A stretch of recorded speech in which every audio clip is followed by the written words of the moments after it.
What's up, Steelers fans? Welcome back to the channel, your #1 spot for all things Pittsburgh Steelers. We're here to break down the hottest topics surrounding our team, from the ongoing Najee Harris contract saga to how the Steelers plan to handle Joe Burrow this Sunday, and even a closer look at TJ Watt's uncharacteristically quiet season. Before we jump in, don't forget to smash that like button, it really helps us out, and hit that subscribe button to stay updated on all the latest Steelers news. Let's aim for 500 likes on this video, Steelers Nation. Now, let's get started. Steelers running back Najee Harris has been a workhorse this season, amassing 749 yards and 3 touchdowns. Teaming up with Jaylen Warren, he's formed one of the most formidable backfield duos in the NFL. Despite his production, the Steelers made the surprising decision not to pick up his fifth-year option, leaving Harris to hit free agency at the end of the season. This decision has fueled speculation about his future, with some insiders suggesting Harris might not be back in Pittsburgh next year. Brian Batko of the Pittsburgh Post-Gazette recently floated the Las Vegas Raiders as a potential landing spot for Harris. Why Vegas? The connection to former Raiders running back Marshawn Lynch, who mentored Harris, could play a significant role. In an appearance on the Joe Starkey Show, Batko explained, "The Raiders have the cap space and the need for a running back. Harris has ties to the organization through his mentor, Marshawn Lynch. I think a fresh start might be appealing for both sides." The Steelers, on the other hand, will have a tough decision to make. Do they offer Harris a new contract, or do they let him walk and lean on Warren, who has shown flashes of brilliance this season? What do you think, Steelers Nation? Should the team lock up Harris for the future, or is it time to move on? Let us know in the comments below. Next up, let's talk about the Steelers' Week 13 matchup against the Cincinnati Bengals. The Bengals are sitting at 4-7, but don't let that record fool you. Joe Burrow and Ja'Marr Chase remain one of the league's most dangerous QB-WR duos. Burrow is a master at avoiding pressure, but his offensive line has been a glaring weakness this year, allowing 26 sacks through 12 games. That's something Steelers reporter Chris Carter believes Pittsburgh can exploit. Carter, speaking on the Fan Morning Show, theorized that the Steelers have been holding back some of their more complex defensive schemes, saving them for critical divisional matchups like this one.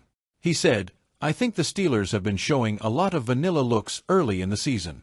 Now, as we enter the divisional stretch, we're going to see more creativity. Expect them to mix up their coverages to keep Burrow guessing and capitalize on that shaky offensive line." With 25 sacks on the season, Pittsburgh's pass rush hasn't been as dominant as in years past, but this might all be part of their master plan. Against a quarterback as talented as Burrow, the defense needs to make every opportunity count. TJ Watt, the heart and soul of the Steelers' defense, isn't putting up the jaw-dropping stats fans are used to seeing. After a monstrous 19-sack season in 2023, Watt has only 7.5 sacks through 12 games this year. So, what's going on? According to insiders, there are several factors at play. 1. Constant double teams. Opposing offenses are scheming specifically to neutralize Watt, often using 2 or 3 blockers to slow him down. 2. Subtle holding. Fans have been vocal about missed holding calls on Watt, and the tape doesn't lie. Offensive linemen are doing whatever it takes to keep him out of the backfield. 3. Strategic adjustments. Some believe the Steelers' defensive scheme has asked Watt to play a more balanced role, focusing on setting the edge and disrupting plays rather than solely chasing sacks. Despite the lack of eye-popping stats, Watt remains a disruptive force. His presence alone changes how offenses approach the Steelers. What do you think, Steelers fans? Is Watt's quieter season a cause for concern, or is he still making the impact we need to win games? One of Harris's 3 touchdowns this season came in a dominant performance against, guess who? The Las Vegas Raiders. Harris broke free for a 36-yard run, showcasing the kind of explosiveness that could make him a hot commodity in free agency. If Harris does end up in Vegas next year, this touchdown might feel like a preview of what's to come. But Steelers Nation, would you be okay with seeing Harris in silver and black, or would that be too hard to stomach? As the Steelers prepare for Cincinnati, here are the keys to securing a win. 1. Pressure Burrow. The Bengals' offensive line is vulnerable. TJ Watt, Alex Highsmith, and Larry Ogunjobi need to bring their A-game and collapse the pocket. 2. Limit big plays. Ja'Marr Chase is a home run hitter. The secondary, led by Joey Porter Jr. and Minkah Fitzpatrick, must stay disciplined and avoid giving up explosive plays. 3. Run the ball. Controlling the clock with Najee Harris and Jaylen Warren will keep Burrow and Chase on the sidelines. 4. Capitalize on turnovers. The Steelers' defense is built to create splash plays. Whether it's Dante Jackson snagging an interception or a strip sack from Watt, turnovers could be the difference.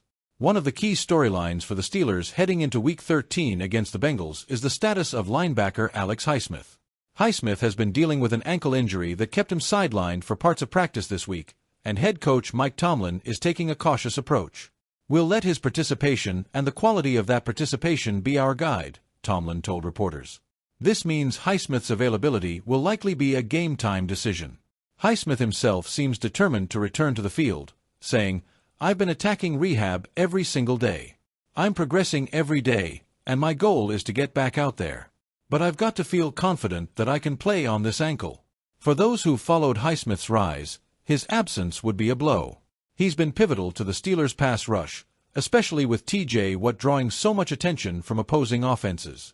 With Joe Burrow on the other side this week, having Highsmith healthy could be the X-factor Pittsburgh needs to keep their edge in the AFC North race. What do you think, Steelers Nation? Should the team prioritize Highsmith's long-term health or push to have him back in a crucial divisional matchup? Steelers wide receiver George Pickens has been making waves lately, and not just for his playmaking abilities. Pickens found himself in the middle of some drama during last week's Thursday Night Football loss to the Cleveland Browns. In the game's final moments, Pickens and Browns cornerback Greg Newsome too got into a heated altercation.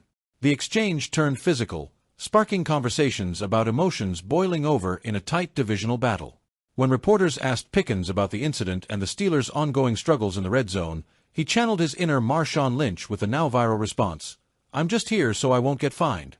While some fans see Pickens' fiery attitude as a sign of his passion and competitiveness, others worry it could become a distraction if not kept in check. On the field, Pickens remains a critical weapon for quarterback Kenny Pickett, especially in tight games. But with the Steelers' offense struggling to convert red zone opportunities into touchdowns, they'll need more than attitude, they need execution. What's your take, Steelers fans? Do you see Pickens' personality as a spark the team needs, or should he focus more on letting his performance do the talking?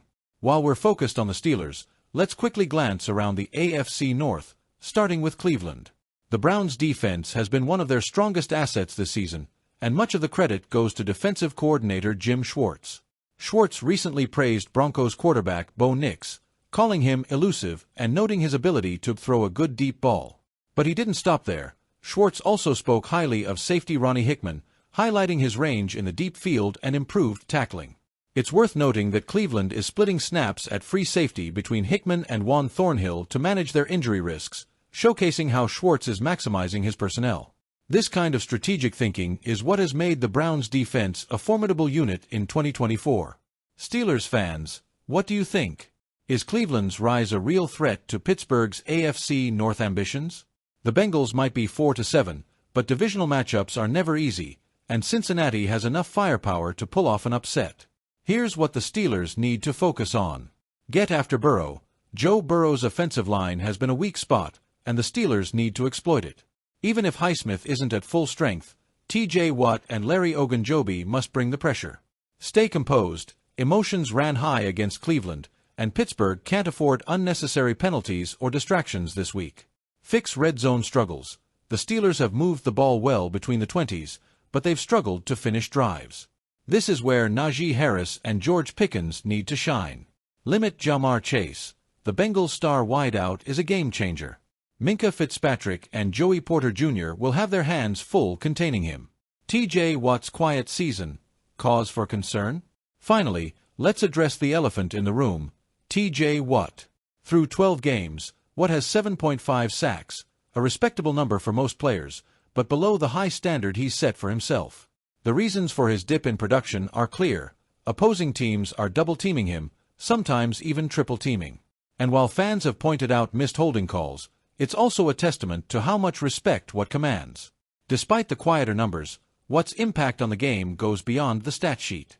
His presence forces offenses to adjust, often freeing up opportunities for other players on the defense. Steelers Nation, should we be concerned about Watt's quieter season, or is he still the anchor this defense needs? Alright, Steelers fans, it's your turn to sound off. Do you think Najee Harris should stay in Pittsburgh, or is it time for the team to move in a new direction? And what about this Sunday? How confident are you that the Steelers can shut down Joe Burrow and the Bengals? Let us know in the comments below. Don't forget to like this video, subscribe to the channel, and hit that notification bell so you don't miss any updates. We'll see you back here next week for a breakdown of the game. As always, thanks for watching, Steelers Nation. Here we go. This week's game is a pivotal one for the Steelers, and the stakes couldn't be higher. With questions swirling around Najee Harris's future, the defense gearing up to face a dangerous Bengals offense, and TJ Watt continuing to anchor the pass rush, there's plenty for fans to keep an eye on. Steelers Nation, buckle up, it's going to be a wild ride. Let's show the Bengals what Pittsburgh football is all about.